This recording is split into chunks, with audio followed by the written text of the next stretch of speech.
పసుపు కుంకుమ వేసి, వీలైతే సౌలభ్యం ఉన్న వాళ్ళు మోతుక ఆకులు తీసుకోండి.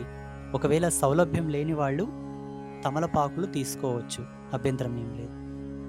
ఈ మోతుక ఆకుల మీద కాస్త పసుపు కుంకుమ వేసి, వాటి మీద ఏదైతే మనం నవధాన్యాల మిశ్రమం చేసుకున్నామో ఆ మిశ్రమాన్ని ఆకుల మీద పెట్టి దాన్ని ఒక ప్రమిదలాగా మనం తయారు చేసుకో, నూనె ఆగేటట్టు.